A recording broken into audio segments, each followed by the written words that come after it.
हम बात करेंगे आखिर खेसारी की लाइफ की कौन सी वो राज है जिसे खेसारी सारे दुनिया से छुपा के रखे हैं। जी हाँ, क्या खेसारी को मेंटली टॉर्चर किया जाता है? क्या खेसारी धीरे धीरे डिप्रेशन में जा रहे हैं? क्या खेसारी को भोजपुरी इंडस्ट्री वाले आगे नहीं बढ़ने दे रहे हैं? तो जी हाँ, अगर आप सब भी जानना चाहते हैं इसकी वजह तो बने रहे हमारे वीडियो के साथ अंत तक। वीडियो में आगे बढ़े उससे पहले वीडियो को लाइक कर ले, चैनल को सब्सक्राइब कर ले, वीडियो देखने के बाद इसे शेयर जरूर करें। और हाँ, अगर आप सब भी हमारे चैनल को सब्सक्राइब नहीं किए हैं तो जल्दी से सब्सक्राइब कर ले। तो चलिए वीडियो में आगे बढ़ते रहे, आपसे बताते इसकी वजह।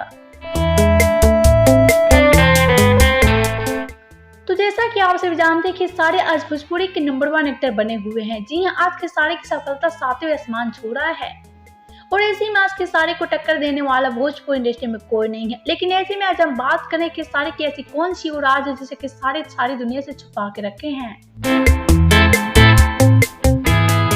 तो दरअसल बात यह है कि खेसारी एक इवेंट में अपनी लाइफ के बारे में खुलासा कर रहे थे। तभी बातों बातों में खेसारी ने कहा कि भोजपुरी इंडस्ट्री में आगे बढ़ना कोई आसान बात नहीं है, क्योंकि जब आप नए नए भोजपुरी इंडस्ट्री में आए रहते हो तो आप सबको काफी ज्यादा टॉर्चर किया जाता है।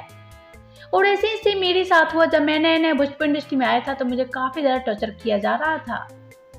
तो यही खुलासा किया खेसारी अपनी लाइफ के बारे में। वेल, तो आप सबका क्या कहना है खेसारी के बारे में बताएं हमें नीचे कमेंट बॉक्स में। वीडियो अच्छा लगे तो वीडियो को लाइक करें, शेयर करें एंड चैनल को सब्सक्राइब करना ना भूलें।